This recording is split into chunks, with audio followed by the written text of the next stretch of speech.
La complicité, il y a bakonzi armé, bakonzi mapinga. Donc bato bazo kufa na Beni, na Butembo, mais mikakata no passion ezali pouvoir en place incarné par M. Kabila Motezo Salabongo. Dire que Kabila sali makambo ya mabe na mboko Mobutu astiga o sala ngote. Alors bazo kamamboka na biso lelo bazali na posate ke bitumba wana ici là. Po bitumba wana nyamu wana mobulu wana eza na monyere ya mboka ezoko profiter na bango ba fanda ka seko bai baba dondwaka na mosolo pe na kita ya mboka. Donc peuple a telemi azalaka plus fort qu'une bombe atomique. Et mo Kabila talasima zonga moto Kabila ezali complicité ya armée na biso. Donc ingi koloba batwana bazo kufa wana ezali pouvoir moto azoboma bango. ADF Nalou, il semblerait que Bazali ba Ougandais. Oh, mais si vous prenez nini baboa kakata nzete aboa kakata moi libanga na Ouganda te. Kaka baya kuboma batuna biso. Mais je Bazali ba complicité na gouvernement biso. Obi que ba FARDC ba bongo maka ba longo libida ba blati et poso ya ADF Nalou mais zalinde pinga na biso mais natangi kombo ya mulunda zali vivant kende kotuna ya komi koleka na ba chaîne ya ba télévision nyoso azo sala mea culpa tango Tshisekedi alobaki ki akolela na munoko mboka ya lobi yende muntu akolela siko papa Tshisekedi akufi mais owe liloba mukolo ya komi kolela na munoko mboka aloba Swahili mabe aloba Vision Plus TV, l'excellence et la rapidité. C'est bon? Mesdames, Demoiselles et Messieurs, bonjour et bienvenue dans cette nouvelle édition d'Entre nous, focus sur des questions pertinentes d'actualité au cœur de la République démocratique du Congo, Kinshasa, capitale, là où nous sommes, mesdames et messieurs. Boebi Bongo, chaque semaine, au symbole la question pertinente et actualité. N'a invité Moko Lelo et Zali Bongo Sengo, encore une fois de plus, Rosoa. Mon Amboka, président, il y a parti politique Konade. Ezali parti à conservateur, il y a nature na démocrate plutôt na yende toko sembola mwana mboka Moïse Monide la honorable na yende toko solola makambo ya mboka na biso d'abord et le liboso d'abord ya avant akobanda ba question mbote mwana mboka Moïse Monide la mbote mingi mopazi sango. Question liboso ezali ya roye balelo makambo ezali koleka na Beni à quelques jours ya ba élection elo oni okoki oloba nango ba massacre zongi so na Beni kolela makila ezali kotanga lelo quelle lecture faites-vous? Moi il a hésité parce que makambo ezoleka na Beni Butembo ezo blessé conscience ya mutu nyonso. Mutunyoso balobi aza mutu. Il faut conscience na ye eza na pota na minute zoloba. Na yango na kusenga na Nzambe azala na miso ya mawa na batuana.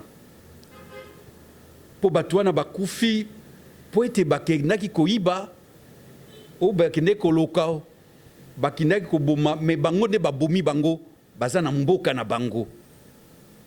Et ce que tali de prendre que bazo expliquer biso, que bazo lobela biso, balobi ezaba ADF Nalou.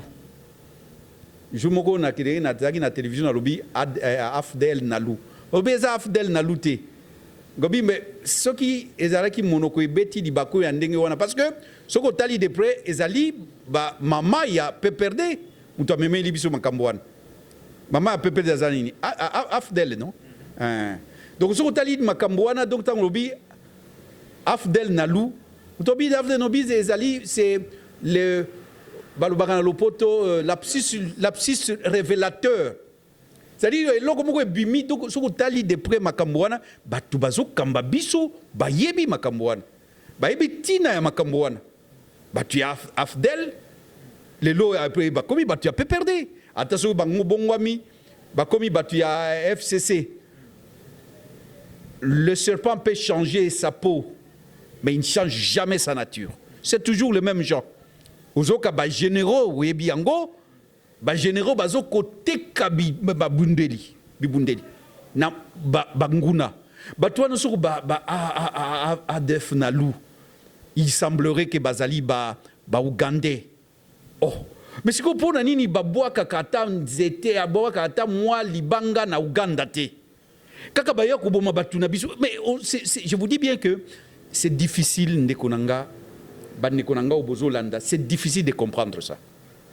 Ils ont notre FDLR, oh bazaki ba. Pourquoi ça a parti Est et à chaque moment il y a Est depuis toujours il est là. Au Katinga Maloba, nalingaka na batu ba sembola.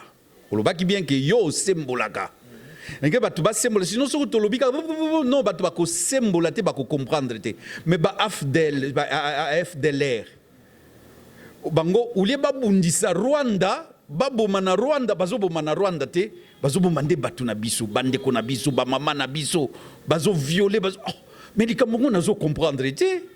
Mais siko ba ADF na lou bango ulie ba boma bango bazo bundisa nde gouvernement il fallait ba bundisa nde gouvernement ya Uganda ba FDL ba il fallait nde ba bundisa gouvernement ya Rwanda mais kuna bakenda ata libanga ya pamba baboka kate mais pas biso bazo ko boma mais oyebi yango ke ngzanga imutu na lobaki te ba enquête ya ONU et lobby donc ezali ba complicité na gouvernement biso obi ke ba FARDC ba bongo maka ba longo libida ba blati et poso ya ADF nalu mais zalinde ba pinga na biso mais mapinga wana pe il faut faire la part des choses tout ça na mapinga ba congolais ya somi bana somi ya solo bazali lokola ndala colonel ndala wana bazali na ba yokanisi ba na ba militaire nyoso kaka ba trafiquant de bazali lokuta tout ça na ba militaire solo mingi ezali nde ba généraux wana.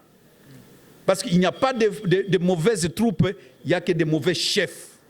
Ba wana ndi bazo kote kamanduki bo bango de bazana na intérêt bazo profiter na désordre wana basala makambo na bango ya minéraux olobi pona nini na est kaka na bandi déjà ko sosola ko limbola ko manyola parce que pona nini zalga na est parce que est za na kitakuna ezali kolta papa kolta yango nde oyo ezosala makambo ebele lelo na technologie ya sika nouvelle technologie lokola ezali ba ordinateur lokola ezali ba téléphone portable ba cockpit na makambo ebele nga nazali na oui makambo ebele na même na mituka wana to koma wana ezali ba cobalt wana ezali komi côté ya Katanga donc et la kisi que ezali pona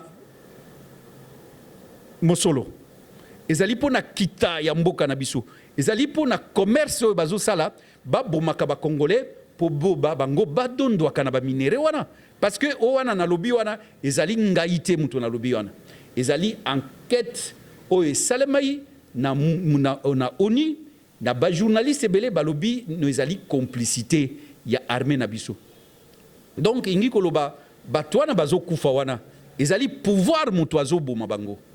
Et ce n'est pas la société civile à Nord-Kivu. Encore une fois, les Moïse Moni de la teke aye koloba makambo na ye. Même société civile à Nord-Kivu et loba ki likambo wana. Obi ke ezali complicité ya ba konzi armée, ba konzi mapinga. Donc bato bazo kufa na Beni, na Butembo, mikakata no pasio ezali pouvoir en place incarné par M. Kabila Motezo Salabongo. Alors, tokende na makambo zali maponami lelo. Aujourd'hui, na makambo zali kolekana est na neni. Est-ce que ekoki ko déranger ba élection lelo parce que il faut ko loba soki en sécurité pe zali na mboka toki pe kimia zali te na mboka ba élection pe ko koma na mwa kokoso mwa mingi. Est-ce que ekoki ko déranger ba élection o ezali na venir le 23 décembre? Mutuna na yo na kolembola ngo lolengi boy. Qui a intérêt que ba élection wana esalimate?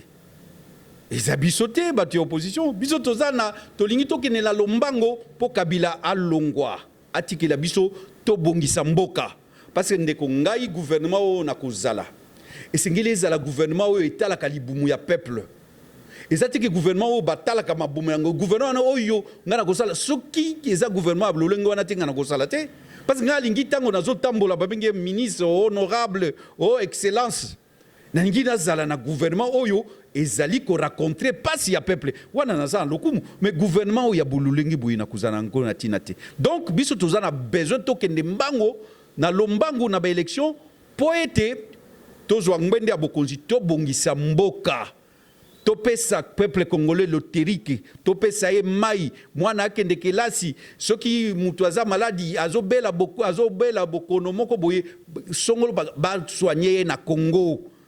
Donc voilà pourquoi biso toza na besoin tokende mais régime ezali eza na intérêt moko te yango je peux te raconter na ndenge olobi na kokiko koyamba mutuna na yo na koloba boye iyo bao bazokamba mboka na biso lelo bazali na posa te ke bitumba wana esila po bitumba wana nyamu wana mobulu wana eza na monyere ya mboka ezoko profiter ne na bango bafandaka seseseko bayiba badondwaka na mosolo pe na kita ya mboka. Donc biso toza na intérêt te mais kasi moyi ekozala ekongala ndenge nini mais moyi ekokota pe butu ekobima me butu ekokozala ngali butu obimisi boye ozomona ta moninga na ote butu ate eza mulai ndenge nini moyi ekobima kaka. Donc biso toza na ilika ke tokokende na maponami le 23 décembre kasi maponami wango ya solo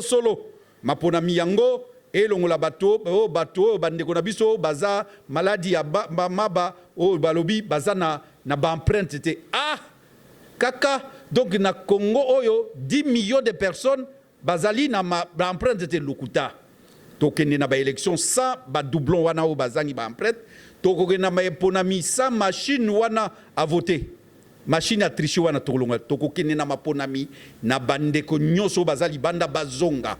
Donc tolingi tokende na baponamo na balopoto o ya komanyola ngo balobaka élection inclusive et crédible. Donc tokokende na maponami ya solo pas maponami ya lukuta oyo bazolinga kombema biso lokola bataba bokola ba meme bakotisa biso na kati ya libulu e biso tozokomona est-ce ndeko na moya lelo mutu oyo ya bwanya pe mayele mutu aza na miso est-ce akokende bazomema ye azomona libulu azokende po akota na libulu wana pe andimi te ezalaka boye te. Naza na respect mingi na bandeko na biso miso ekufi même bandeko na biso miso ekufi bazalaka na o babenga yango na lopoto fleur. Donc okomona azomona libulu okanisa azomona mais azomona te mais libulu ezali wana okomona d'équipe pembedi ya libulu mais akoti na kati ya libulu te okomona ata libanga moko ezali wana okomona akotuta libanga wana te et pourtant aza komona te omona bazo dakisa pe bango omona mutu aza na nzete. C'est pour te dire que même ceux qui mutu azomona te mutu amonaka te akoki kokende na ba élection alolengo oyo Kabila zo mema biso ezali ba élection oyo gagner d'avance, c'est-à-dire mutu oyo akogagner ayebani déjà surtout na élection présidentielle même na ba députation bazana ba kombo na bango déjà oyo bakotia na kati ya ba liste bakozala ba député ya lokuta ya moyibi tolingi ba élection alolengo wana te. Et bongo tokomi na Kalami était déjà tozokota na 10e mois et otika la biso exactement moins de 60 jours pour la ba élection déjà le 23 décembre. Nangunga oyo, c'est que vous souhaitez na oyo ezalemi ezali kolukate report moko esale mato bangonga moko babenda lisusu ba jour to ba mois lisusu de plus te biso omoni bazoko zela biso ba pouvoir lelo asuki mayele na bango esuki po biso toza mayele mulai. Je connais les joueurs comme leur maillot, je connais leur entraîneur, je connais les joueurs, je connais leur jeu. Toyebi biso toyebi ba joueur ya majorité, toyebi je na bango, toyebi entraîneur na bango, toyebi maillot na bango. Bango bazo kanisa ke biso tolobobi to boyi maponami. Biso tolobi boyi te banda wana totiaki babaya na biso. Moi je suis candidat député. Batu bele bazaka ba o bazaka candidat président de baye bazali. Soki to boyaki ba élection to lingaki to tina mosolo bele pona kozala candidat par exemple na ensemble. Même na bandeko na biso ya ba mouvement mususu. Mais tolobi ba élection oui mais pas élection n'importe quelle élection. Il faut élection ya mutuya. Élection ya solo élection ezali na alima ezate ba élection ya mbilinga o ya mubulu ya pitakani ya ngote. Donc soki bango basali boy pona bako kanisa ke biso to boykote biso to boyite soki bango bande basali yango bako boykote bako poussa yango wana bako porter responsabilité bako zala na sali na kilo ya makamboyo ekoleka après parce que peuple a kondimate que ba poussa ba élection pour nani Bako pour ça, élection, Le 23, on a Makambo, vous allez Kosinga, par exemple, machine à voter, soyons pratiques. Est-ce que sans machine à voter? Non, ndeko. Natanga kindengo kombo ya mulunda awa. Natangi kombo ya mulunda zali vivant kende ko tuna ya komi koleka na ba chaîne ya ba télévision nyonso azo sala mea culpa. Tango Tshisekedi alobaki ki akolela na munoko mboka ya lobi yende mutu akolela siko papa Tshisekedi akufi. Mais owe liloba mukolo ya komi kolela na munoko mboka. Aloba Swahili mabe. Aloba kinani yoyo mbo na mboka na bongo ya oyo nani kiluba mabe baloba pe kiluba na katanga parce que amuluba katanga aloba kiluba mabe aloba français mabe donc akomi koloba monoko mboka partout alobi oh non makamonanga zo sala yango te ba constitution est prônée ndimité lobité que toti a machine à voter machine wana soki atabati yango pembeni tozali na temps wana je dis bien parce que azali mutu asalaki kuna obi tango ezali un technicien obi tango ezali ya kosala ba bulletin et tokokende na ba élection c'est pour dire que tokoki lelo tolongoli machine à voter à tricher tokoki soki bazui le coro par le corps soki ba sosoli avant soki bandimi kosala yango bakosala yango tokokende be soki basali yango te po balingi te tokende na maponami balingi kopusa mais wana tokondimela bango te soki bakanisi tokondimela bango ata soko mokete so bandimi balongoli machine à voter tozongi na bulletin de vote immédiatement bondimi élection ça va le 23 c'est bon c'est les derniers points qui vous dérangent hein. Pourquoi pas non c'est le massa dans le bas qui mais attends. Par exemple, le retour, il y a moi Namboka Moïse Katumbi. Aya Koutia Libala. Pour nous, ce n'est pas une vie d'esprit. Ezali que nazali commando ya peuple.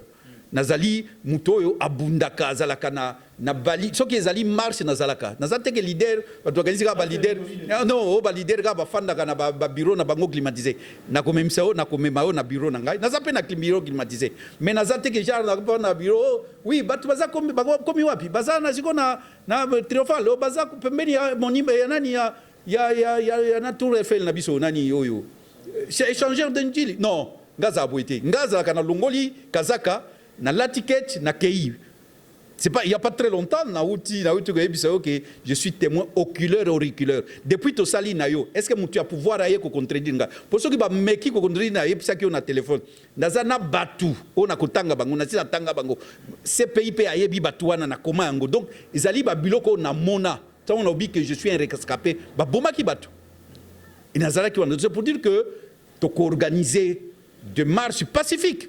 Mais ba marche wana soki peuple a télémi azalra plus fort qu'une bombe atomique. Et Monaki le 19 septembre.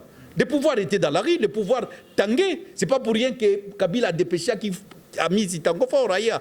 Général d'armée ailleurs commandité comme si nous étions dans l'armée avec ces deux amers na azaki na jeep moko ya noir. Na ba militaire na bazaki na ba jefang so ba jefang wana ba militaire oyo et belé on dirait tous en état de guerre. Parce que le peuple a télémaqué. De la même façon, nous avons fait reculer le Belge en 1960, nous avons fait reculer Mobutu vers les années 80, nous venons de faire reculer Kabila. Il n'y a pas très longtemps, à Zongisima Poani. À Zongisima Komimoto. Au peuple abandonné, Kabila Talasima, Zongamoto. Kabila Talisima, à Zongimoto. Pour la détermination, peuple. De la même façon, nous sommes en train d'exiger une élection transparente, libre, démocratique, inclusive. Inclusive, Moïse Katumbi Azala, Jean-Pierre Mbemba Azala, Batumutsu Bazala, Tokenama pour tout le monde a Nanya Zailombe. Ngai tango Jean-Pierre, c'est une anecdote, mais la lingi au Tiango. Tango Jean-Pierre Mbemba Bimina Boloko. Batubi, le coup de Jean-Pierre Bimina Boloko. Binoba, tu as assemblé, Moïse Noga Gozaïsunangala. Non. Au contraire, Nazana et Sengonga, lingi teke.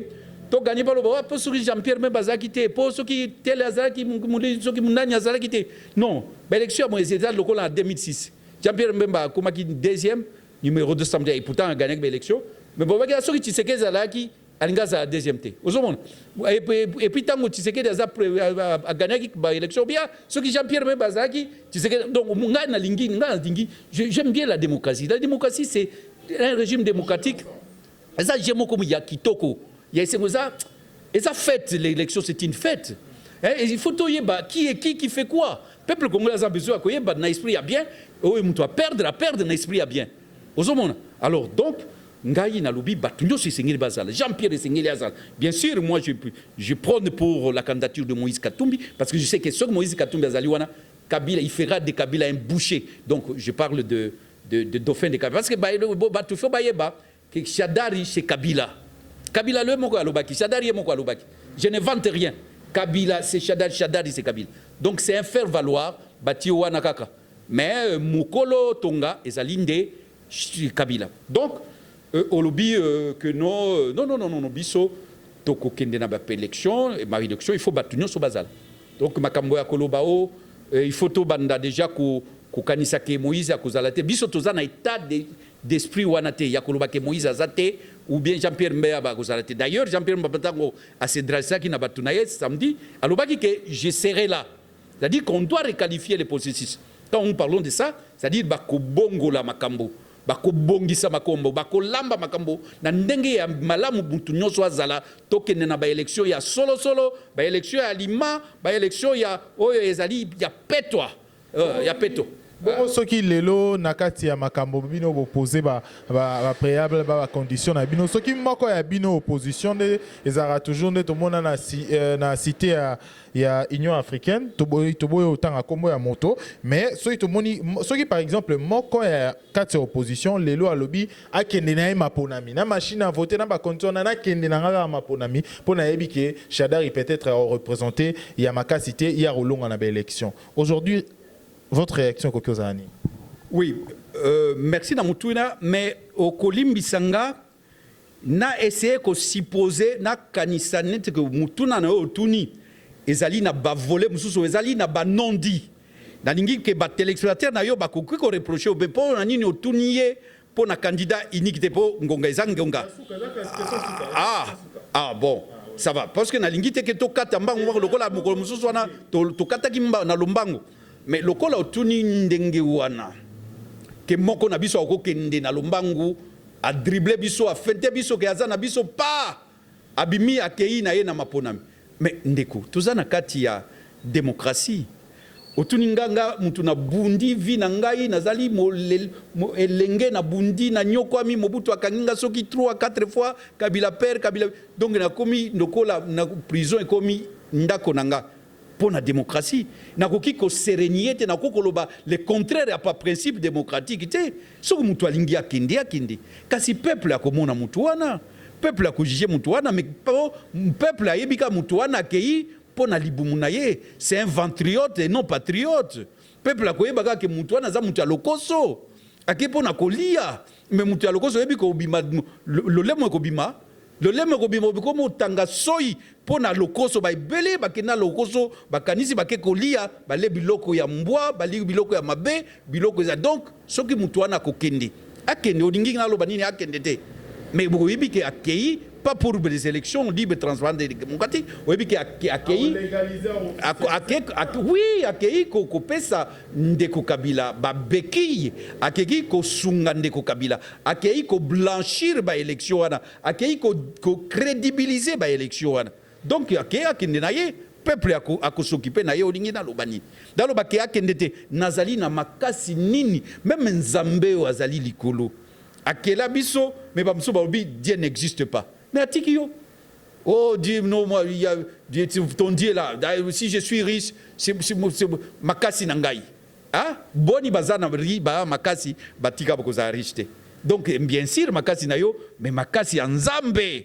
Mais batu umoni kozanga koyeba ezali yo ndambo. Donc mon peuple périt par manque de connaissance. Donc mutu ko kende akei mais tokotika ya kende biso tokolanda ye tokopekisa ete mais peuple o azali mokonzi akosokipe na ye akosantire parce que peuple aujourd'hui je n'ai pas de pouvoir tozana pouvoir moko te na uti ko yebiso ata nzambe akopekisa mutu akopekisi mutu azokende akoloba ko d'ailleurs je ne vois même pas Dieu ozomo ata pasteur akoyebisa oke kogende te ata imam biso ba musulman tozala koza ba imam ayebiso mais soki mutu alingi osala ngo na kusu akosala ngo so alingi osala na balabala akosala ngo donc so mutu alingi ba ingi bakende mais ba élection ya solo biso to kende na ba élection ya solo. Alors quel est l'avenir ya candidature commune ya opposition lelo etikali biso 2 mois pour na ba élection quel est l'avenir ya candidature commune?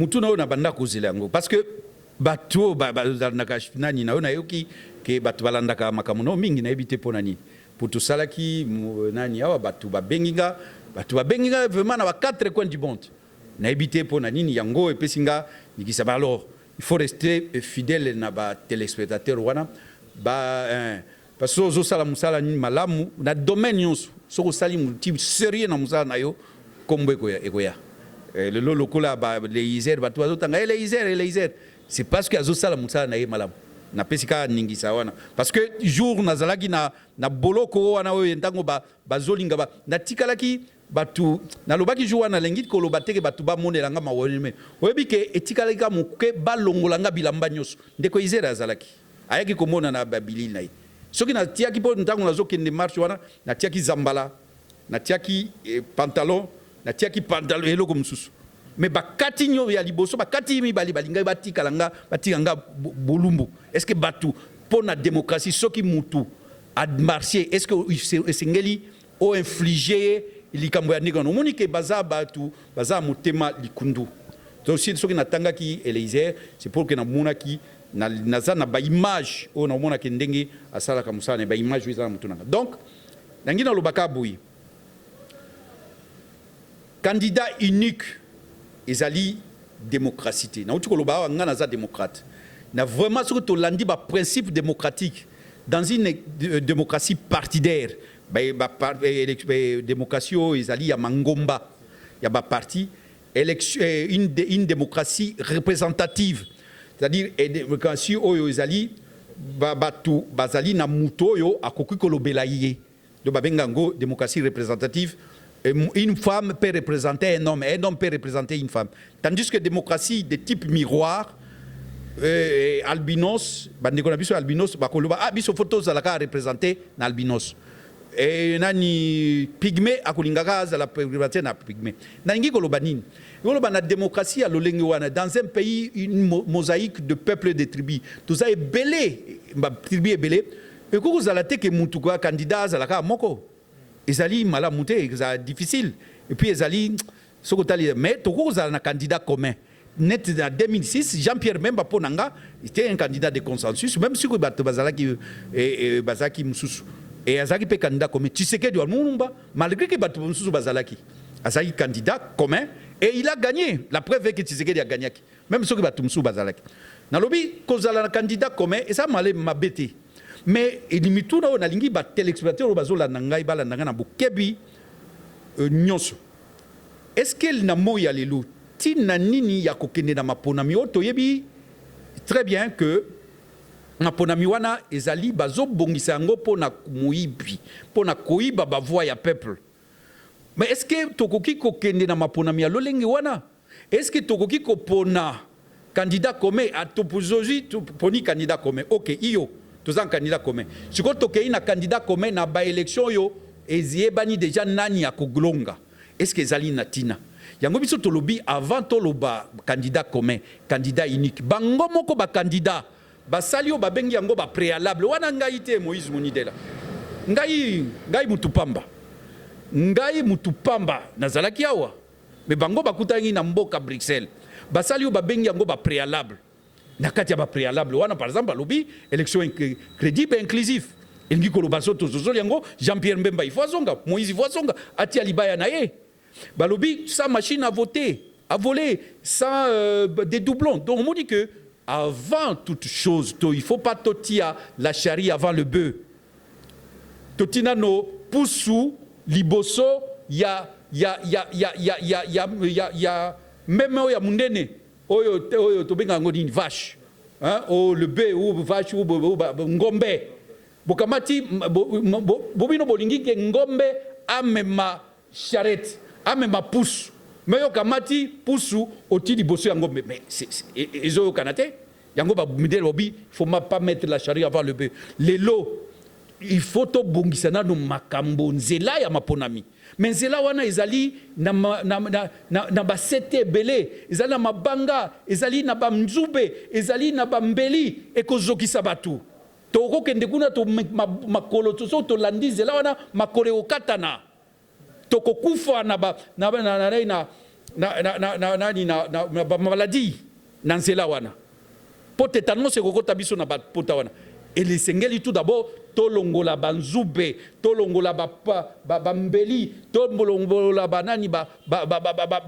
mabanga tolongola babiloko nyonso ya mabe oyo ekoki kopermettre biso tokoma na esika tozokende na ndenge ya sembo na ndenge ya boboto bondeko parce que élection ezali likambo ya boboto bondeko lisanga bosomi.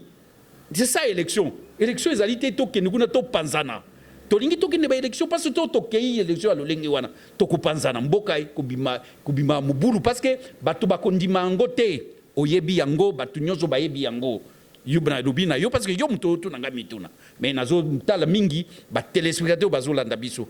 Parce que ba élection oyo ezali mabe ba organiser yango mabe ememaka bitumba na mboka ememaka bokabwani na mboka ebomaka koswana na mboka yango biso tolingi te yango tolobi ba élection ezala libre ndenge na lopoto même si nazoloba lingala mais lingala peu facile moi muke esalaka moi bien donc il faut ba élection libre transparente démocratique inclusive crédible wana ezali parmi ba préalable oyo bandeko na biso ba leader na biso o bazalaki na kati ya Bruxelles balobaki yango d'un commun accord donc o ya biso leader Moïse Katumbi Tchapwe azalaki kuna biso ba élection tokende imagine toi élection sans Moïse Katumbi c'est-à-dire des millions de Congolais au bazasi Moïse Katumbi ne vont pas se retrouver ou imagine toi élection sans Jean-Pierre Mbaba des millions de Congolais ou ba ko se retrouver te mais si ko ba institution ekobima na kati ya ba élection va souffrir ba élection vont souffrir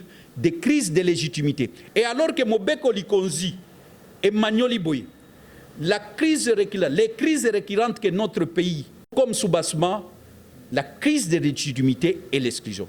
Donc, Makambo Bitumba Oyo, Mboka na biso ezui pandaka la banda 1960, ezali na tina ya Bitumba wana ezali ko exclusion, ko longola batu mususu na kati ya processus. Ko tia batu mususu pembeni nanko. Crise de légitimité bokolimbi sanga pona manyola ngo peza lingala makanza mena kolobaka boye ezali donc c'est à dire que bato bazoko ndima baoyo poni bangote alors ekobimisa mobulu wana mobeko likonzi mutelobi alors toyibi makambo wana soko tosali yango toko basculer na ba crise récurrente oyo constitution na biso ebimi alors pona yango esengeli bato nyonso bazala yango ngana lobaka mingi na politique la politique c'est l'addition même la multiplication et non la soustraction et la division. Tokene na mbonami Kabila kobanga maponamité po yo zali sute. Kabila bangate. Parce que yé mutoazo na tangié pambate. Bato lobobi Kabila za yimbudo. Non, ndeko na ebike ozo sala wana songi ya yo journaliste. Otinanga tu prêches les faux pour avoir le vrai. Ozo, tu me tires le verre du nez. O yebi bien que Kabila Mutwazali, makambo bubulu nyoso, muyibi nyoso, bombo minyoso ya mboka oyo, isa Kabila Mutwazo salango. Ozo sakana obionini. Tango azolo ba Kabila yo lingyo tia tembeobi nanga zanani na kati mboko. Tolo ba peza nanga zanani. Nanga zanani na kati mboko. Bah, président Zeni, lui, mais je suis mon président Mouapi Yasseni, j'étais avec un diplomate. Et singa oh. Nanga est devenu, à l'époque, il n'était pas comme ça, maintenant il est devenu très fort. Quand il parle, vous savez, tu ne sais pas, c'est ton pays. Mais il est à solo. Mais tu as la nanga de solo. Soko moni soso, ya muke, a vimbi la kati nzungu. Yebake, maman na yazana se. Assurance oyo, yazana mapinga. Yazana bar service. Au moins, teke, et là, soki nanga lobby, au moins, on peut perdre. Ba confirmer ngo si on a perdre à contredire ata mukolo bongo ndanga nanga uti ko obatu nanga à exclure bango 80% nani cour constitutionnelle ndimi oyo mususu 20% ezali G c'est ce que la théâtralisation de la politique ezaka na théâtre moko bo yango mona ba mama oyo ba yebi politique oleka kutu biso ba politique mwana oyo zo sala politique comment on a teke mama na d'après si définition mabe parce que tsoko otali ba politicien na biso lolenge bazali. Mais définition à maman on a bi pour ah bino batia politique boza batia lokuta isa sol quand bien même définition na yango penza ezali yango te mais ndenge biso tozol même la politique na Congo surtout bandeko na biso baza na pouvoir mais politique ezali lokuta non ça donc nanga o nyosa zolo ba wana nanga c'est une girouette, une marionnette.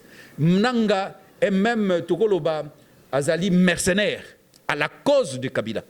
Donc il faut natanga Kabila. Donc na lopoto balobaka vaut mieux avoir affaire à Dieu qu'à ses anges. Donc c'est un figurant. D'ailleurs bato bakola nanga totanga kananga te. Il faut affaiblir Kabila, il faut viser Kabila. Il faut Kabila, c'est notre cible. L'esprit a bien. Et ça que tu non kutunga linga Kabila atikala amona ndege to bongo la mboka to banda okuta na supermarché akomona ndege mutu mamutu ya pousse bandiko ya biso ya pousse bangope ibazi fo bakota supermarché bao bandeko yo bazali ba santine mutu nyoso mutu ya pa donc lokola bamboka musuto monaka mutu nyoso kokota supermarché mutu nyoso ko voyager. Mais qu'on voyager, bah voyager na première classe, bazali, bah voyager na deuxième, na troisième. Mais bino nyoso, bo comme mokolobo, moko, ndebo Congo oyo, moni image wana na pesi. Tolingi Congo oyo, tozo voyager na avion, tozo voyager na masuwa, tozo voyager na train, bateau bazaka première classe bazali, deuxième classe bazali, troisième. Mais bateau ya première classe ba pesa bango champagne, ou ba pesa bo bandika bo kotikaka, monsieur champagne. Mais il y a première classe bakolia. Il y a deuxième classe bakolia, bakolia pe soso. Boyende tolingi de yango Kabila. Biso tolingaka azala ko mona ndenge mboka to ko bongola yango. Yango na soko na lobi Kabila za cible, ezateke pour na ko bomaye. To ko bomaye politiquement, c'est normal. L'esprit a bien politiquement, il faut to boma Kabila. Politiquement donc to buka ye mikuwa politiquement. A existe ça résulté politiquement. Na batuna to buka bango mikuwa. Kombo ya Kabila ko tanga mate parce que a sali loko mokuté na mboka a bebisi mboka Mobutu ayibaki na ibisa ki jour wana bati atembe baya kokanga ba funda ngai tango lobi Kabila za na 15 milliards mais nga mutu lobaki yango mais ba journal de nani Panama Papers et lobaki yango tango balobi ke mosolo ya tseni soko bati na mo na tongo bandeko na ye baye ko zoyer mbongo wana basali zamlo mbongo bakena sini ndeko na ye batangi yango na nani na journal le soir mutupe atangi yango c'était Lumumba azali atangi bakangi ye soki zaki lukuta. Donc c'est pour dire que Kabila sali makambo ya mabe na mboko Mobutu astira au sala ngote. Question à Souka aujourd'hui le discours il y a chef de l'État aujourd'hui à Kolobalisu sous lobby encore pour une dernière fois. Après, a dit na auto sala na père nae à Afrique awa. Nani na yo kokyo zala attente na yo makase kokyo zala nini. Merci mingi na mutuna oyo soki mutuna ezangaka c'est comme si au lambi biloko mais mungu ezate. Surtout que actualité aux journalistes professionnels, actualité aidant et Kabila akoloba. Mais siko batu nyonso au moins na seki batu nyonso bazomito na me Kabila akoloba nini. Pour alobaka ilo côté depuis abanda président mboka au Congo koloba alobaka mais koloba ya mutuya on azoloba je suis très sérieux ba congolais ba kolanda ba yebi tozaki bana mike soki Mobutu alobi ozoka batu bazozela non seulement biso awa même batu na nzinga da biso balobi Mobutu alobaka za mobali soki alobi Swahili soki alobi lingala po abanda ko mekola pe Swahili soit le lingala ou soit le français ou le que mobali azaliwa na rhétorique na façon ya kolobela Mulumumba kufa ngana tika komona ete mais Mulumumba ba discours na ye tikali lelo et tikali mémorable Sankara ba discours na ye ezali mémorable mais Kabila il a dit lokola musengo ezali ngaite monseigneur cardinal musengo mutu mayele nganga mayele munene afinga ngo aloba kufinga te batu balobi afinga te aloba qualifiaki ba koloba ya Kabila logoré na o ya lingala ezali magnoli pesa français a makasi alobi logoré c'est-à-dire mutu azoloba adoloba kaka dans le vide abi aloba logoré en tout cas Kabila a yebi likambo ya logoré wana avant ça la discours alingaki a changé le lenge ya kolobela ya kosala pe discours na ye mais sinon vaut mieux ngana ko sepela vaut mieux alobate soki akoloba voilà conseil moko na kopesa ye apesa melesi. Apesa melesi, pas melesi bapesa na mboa. Melesi na ndenge communauté internationale ye mutu yambiye et miye. C'était même un bébé politique. Azalaki ezali a solo a bandi politique sika mwana muke pe na politique.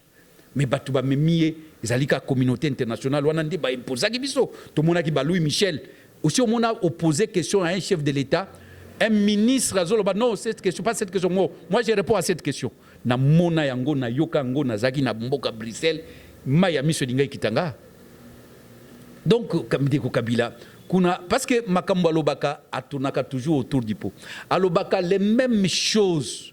Il y a pas très longtemps journaliste Moninga na ki kotunanga président la veille il y a Koloba ya président Kabila na congrès. Atuninga est-ce que okoki ko simuler okoki ko kanisa nini ya Koloba obindeko voilà à Koloba boy je te dis 90% ya makamuna loba qui si c'est 98 ndenge ngana loba no bakia Koloba boy le processus est en cours est irréversible l'ingérence tout ça babiloko wana et il va tourner autour de ça et c'est ce qui se passe o ya Koloba mona Koloba le kamba sikate likambo liskate pe likambo ya mutu ya te encore répéter des choses qui vaut la peine mais akoloba likambo ya mutu ya te donc conseil na koyebisa kaka soit parce que cette terre c'est aussi bas quand tu t'étais c'est aussi un message hein? Et parfois c'est mieux de se taire que de parler même biso oyo babu journaliste ba jour mususu obenga ngai obenga na bisi non na koloba te ba journaliste mususu babenga ngai no bino non na koloba te et ça te que mikonyo so ba donc parce que maloba oyo peut olobaka yango ebomaka biso. On commence pas à éteindre la parole. Mais il faut qu'on utiliser parole. Si on utiliser parole, on est contre eux. Loko la ndeko ya lobaki ifinga mama no yo pe finga umonike yo biloko wana elle a tié. Oya lobaki yo soko zana na mwasi na yo. Est-ce que na mwasi na yo kolinga mutu akota na mwasi na yo na chambre est-ce que maloba wana un porte-parole ya gouvernement ko lobango na tant que porte-parole ya gouvernement o maloba wana bakolo bango na salon ko ba na cadre moko boy ozomona maloba kaka o ebimisi yo ekobimisa pe mutu ya mayele ekobimisa pe mutu ya zoba maloba o pe koloka yo okana bobi likambo ya kokana nzambe donc ka maloba c'est pas quelque chose de il faut pas négliger qu'on néglige ça il faut jamais négliger tant on lingi koloba donc yango na lobi que se taire c'est aussi maloba c'est aussi un langage c'est aussi un message soki lobi loba makambo ya solo il y a Mutuya, il y a Boanya pe Mayele. Mais malheureusement, Kabila nous a habitués na koloba kaka ya koloba ya pambala. Organisavement, tu ne retiens rien alors rien. Na bato ba komelaka ba discours. Obi biso pe tozana ba équipe. Oui mutu yomoko chef Okoz a déjà oyebi 80% orienté. Bato bakoya babakisi mungu a pilipili. Mais yomoko déjà orienté discours na yo. Ba miterape babandoko mais on a bien pe tamususu moni ye o ba benga matrice tamususu yo muto memi yango bi voilà sur le plan extérieur moi j'aime bien que vous insistez vous insistez sur ça sur le plan intérieur vous insistez sur ça là c'est qui vous insistez ça tango ba yeli yo au corriger obi bozongela donc yo moko pe il faut porter ces discours même ceux qui muto yeli yo mais il faut la tokolo babité oyote. Les discours, ils ont ridiculisé. Mais pour savoir ça, il faut y aller. Donc moi, je préfère Kabila. Une fois, j'avais écrit que Kabila a stratège n'a pas de calme. Tout ça, Moïse me dit comment il y a stratège? Non, stratégie n'a pas de donc on peut utiliser l'intelligence dans le sens du mat. C'est-à-dire, n'a pas de calme. Pays n'a pas dit ça force. Vous préférez Kabila qui ne parle pas que Kabila qui parle. Alors, parce que il parle. Il dit n'importe quoi. Alors, makamoko ezangatina makambo ya pambala. Alors, Tokomi Nasuka entretien à biso, mesdames et messieurs, merci. Nebolanda ki biso, bo pesa biso fidélité à ko sembola bongo ba question aux alliés actualité. Tokutani prochainement pour na ko sala iso édition mosusu ya sika et surtout roza bongo lobi tokutana pour na kozwa ko décrypter un peu discours ya chef de l'État après ko loba bongo na tribune à Nations Unies. Tokutani prochainement, au revoir.